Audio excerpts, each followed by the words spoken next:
Chapter 7. Well, I'm glad you all enjoyed the story about the unicorn and the cave. You might not remember, or you might, but I wrote you quite a few stories when I was on my travels in 2010. One of them I wrote about a little girl called Mary. And Mary lived in Calcutta in India. She was very, very poor.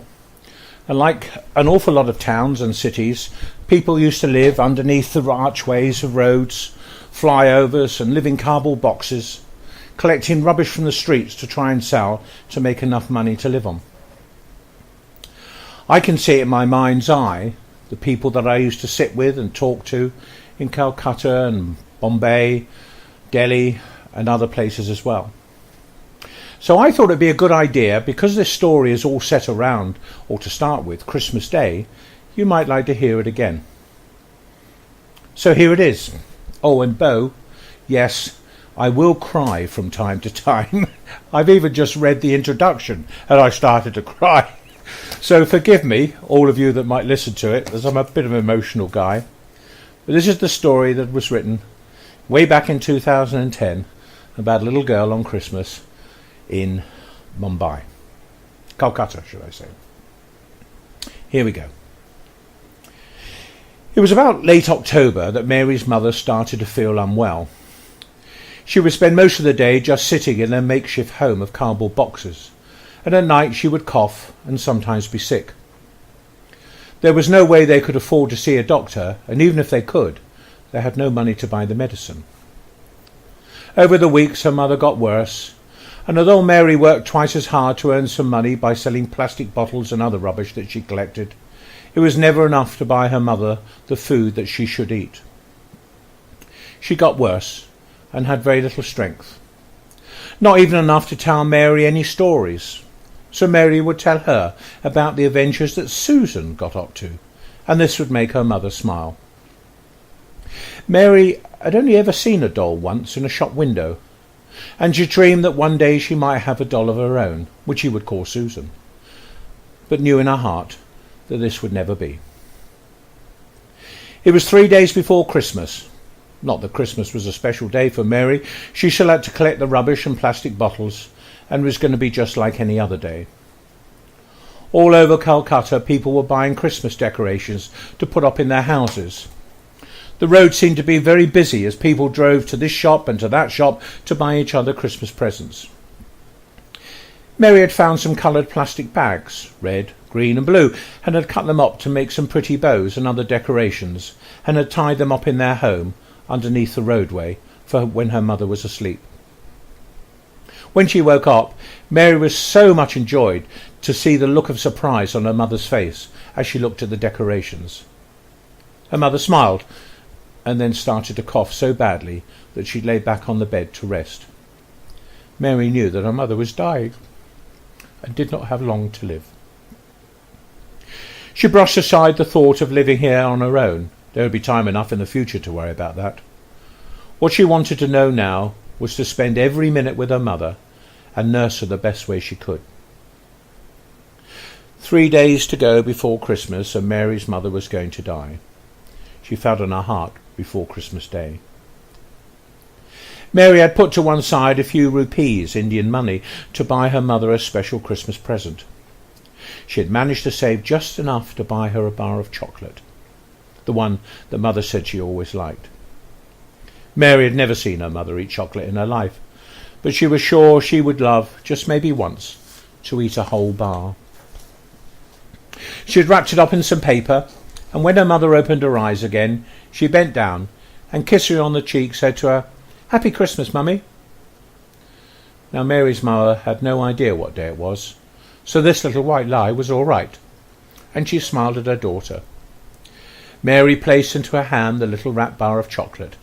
"This is all for you, just because I love you." Her mother opened the paper and looked at the bar of chocolate, something she'd never held in her hand before, and when she had taken some chocolate out, she placed a bit in her mouth. She did not bite into it, but just let it melt in her mouth. She offered a bit to Mary, but she declined at first, and it was only when her mother insisted that she took a small piece, making sure her mother ate the rest. Mary told her a story, and soon not only was she asleep, but so was Mary. When she awoke in the morning, her mother had died. She had a warm smile on her now cold face, with a little bit of chocolate running down her lips. In her right hand she held the chocolate wrapper. Mary sat there for some time, looking at her mother, and started to cry. She had loved her mother, and her mother had loved her. She didn't know what to do next, and so she went and found a man who was walking by. She'd seen him many times, and he'd given them money for food, so she felt she could tell him what had happened. He was a kind man, and after he looked at Mary's mother, he sorted out all the various problems. Later that day, when Mary was sitting in their little home, cardboard boxes underneath the roadway, she started to cry and went to sleep for the next day or so. What was she to do? She was only 6, no father, and now no mother, and she was all alone in the world. It was Christmas Day, and she went outside and sat on the curb, which is where our story starts. The story's called Friends for Life.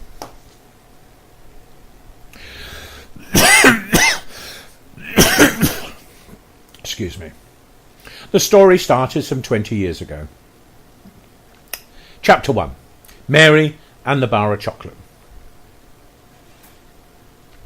Mary sat where she always sat, on the curb of the busy street in the centre of Calcutta.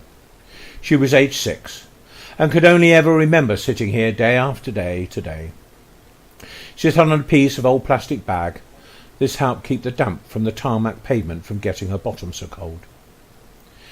She was dressed in the only clothes she had. The dress was stained with dirt from over many months of begging on the street.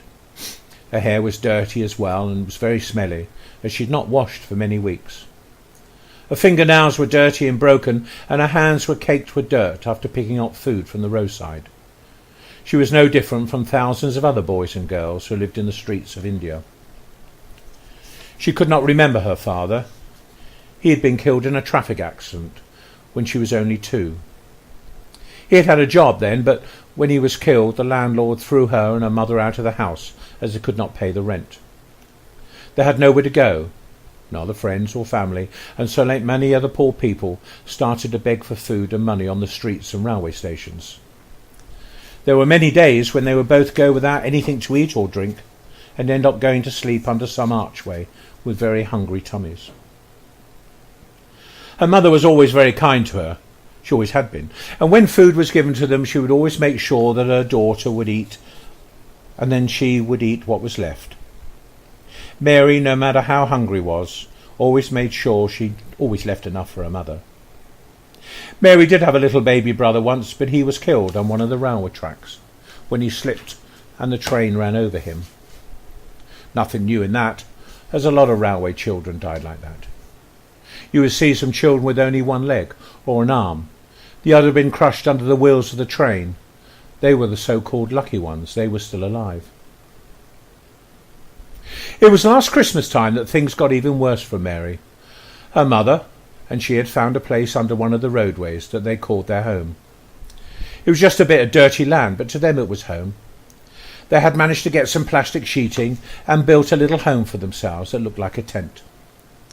The back wall was the concrete of the bridge, and the 2 ends they built up were cardboard boxes and plastic sheet covered on all sides and front. When it rained, it was fairly dry, but still they always got wet. They had a little pile of stones at one end, placed in a small circle, and into the circle they would place some wood and cook over the fire. They were not always so lucky to find wood, so many times what food they could was eaten cold and sometimes uncooked and raw. Mary's day was taken up by collecting plastic bottles, which she and her mother would be able to sell. They had collected something like 300 bottles, and this would earn them 6 rupees, which in English money is about 5 pence. Just think about all that work collecting dirty bottles for just 5 pence. You can't even buy a packet of crisps for that. The thing that kept them both going each day was that they loved each other, and Mary's mother would often tell her stories just before she went to sleep. Mary's favourite story was about a beautiful girl dolly who was dressed in the most wonderful pale pink dress. The doll, whose name in the story was Susan, used to get up to all lots of fun and games. It was a make-believe world that Mary and Susan would travel to each night. Mary's mother had to think very hard to come up with some new stories each night. There was one story that Mary liked to hear time after time. It was when Susan went to a birthday party and had lots of food and cakes. She liked to hear how Susan played all the games and sang lots of songs with her friends. Mary had no friends and had never been or would ever be able to go to a birthday party like in Susan's stories. Chapter 2. Wendy and the Doll.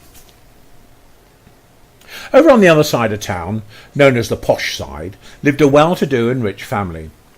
There was a father who worked very hard and long hours. A mother who stayed at home and spent most of her time with her friends drinking tea. There was also a girl aged 6 called Wendy, who, to put it mildly, was a very spoilt and rude girl. The main reason, although this does not excuse her behaviour, was that although she nearly always got everything she wanted, well, the one thing she wanted she never got. What she wanted the most was to be able to spend time with her father and mother, to be loved as their daughter.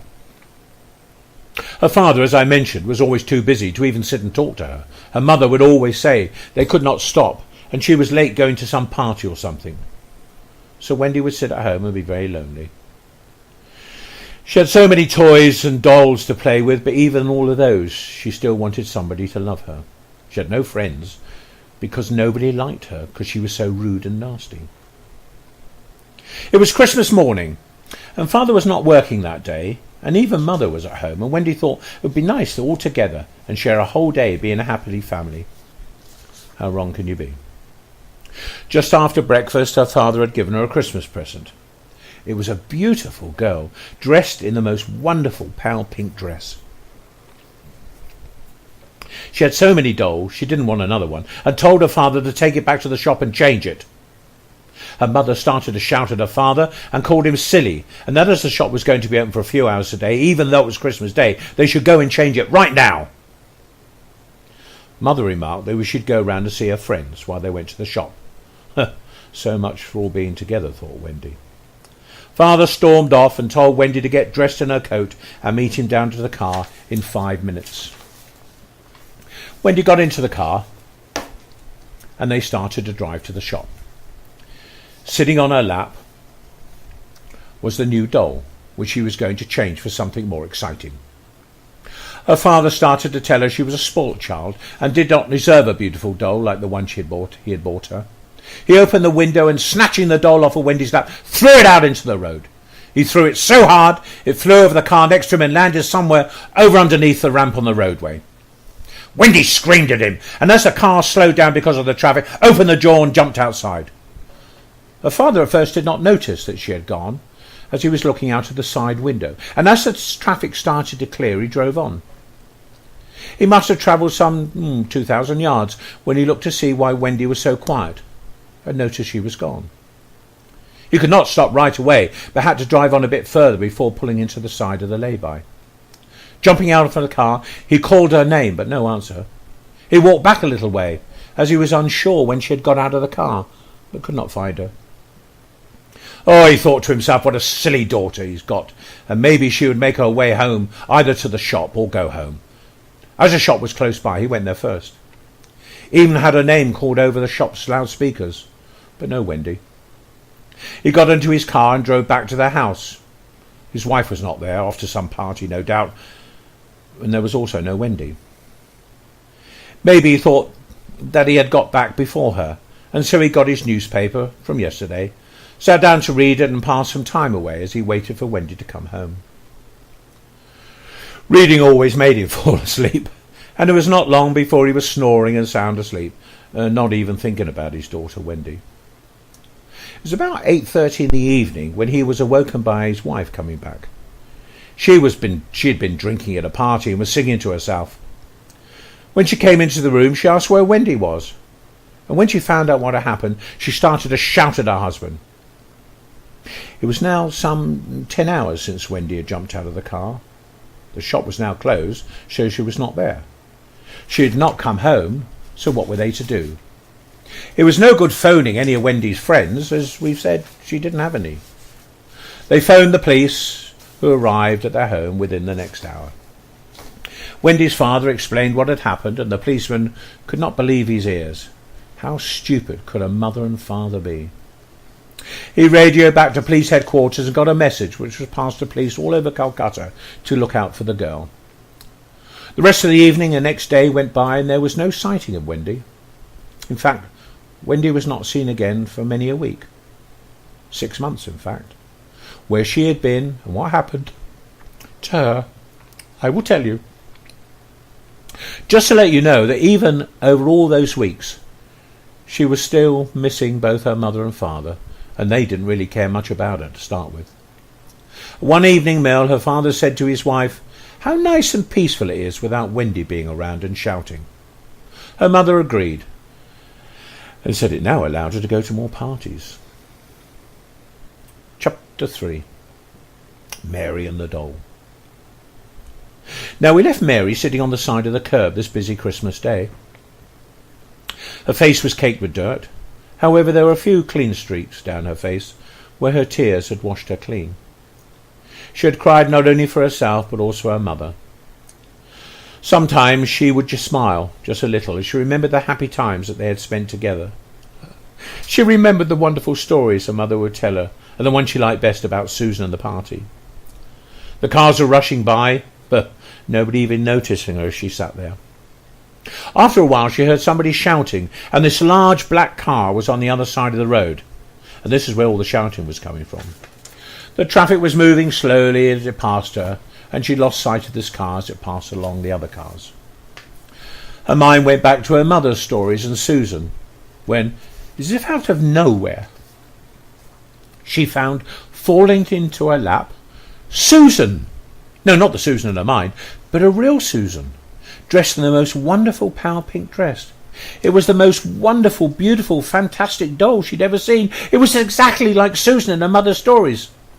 She looked around to see if she could work out where it had come from.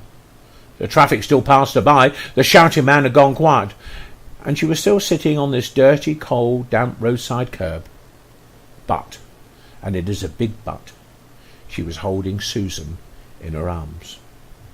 Without thinking properly, she rushed back into the house, underneath the roadway, to show her mother.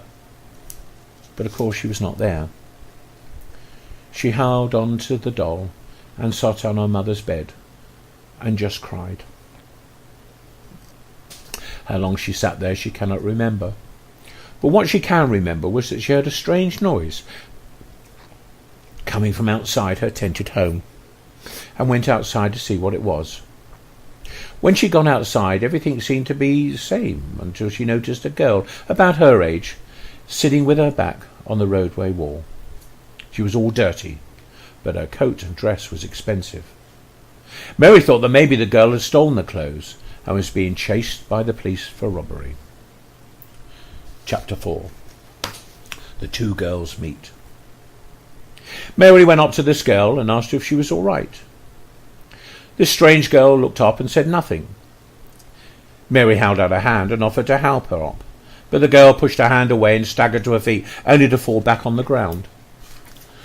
For a second time Mary offered the girl her hand, and this time she accepted it, and she stood up, wobbly a bit, and Mary helped her into her tented home.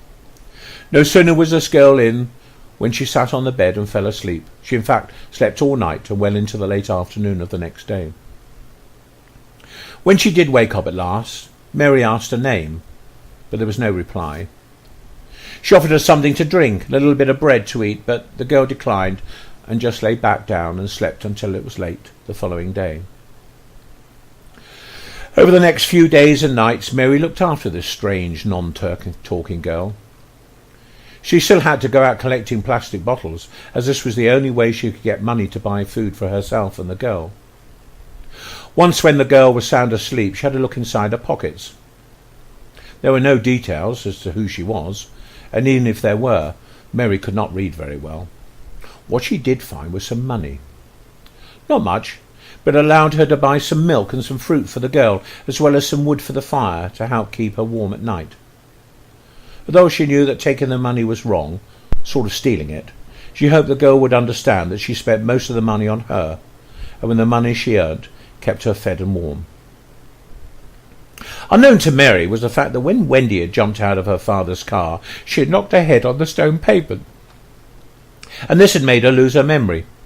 This is why she could not speak. She also did not know that the doll, Susan, which she cuddled every night, falling asleep as she did so, had been thrown out of the car by Wendy's father. She was not to find this out for many months. Chapter 6. People can change. Slowly this strange girl started to stay awake more than she slept. One day she looked up and asked Mary where she was, and at the same time told her that her name was Wendy. It was at this time she also sold the doll. Looked at it, and Mary, what a pretty doll it was. She could not remember that it was once hers. Over the next few weeks, Wendy got stronger and started to help Mary collecting plastic bottles. She was having so much fun. She was no longer a spoilt and rude girl, and for the first time in her life had a friend, Mary. You would not have recognised Wendy now as the girl who had jumped out of the car. She had cut her hair shorter, because she used to get all knotted. Her very posh and expensive coat and dress were all torn and dirty. Her face was as dirty as Mary's was, and sometimes they would look at each other and burst out laughing. Mary started to tell Wendy all about her life and her mother dying over Christmas. Wendy could remember nothing about her parents or where she lived, as she had lost her memory. She used to love it when Mary told her about stories that her mother used to tell her, and of course the best ones about the doll Susan. The doll, like Wendy, was starting to get all dirty, but now they took turns to cuddle up with her each night.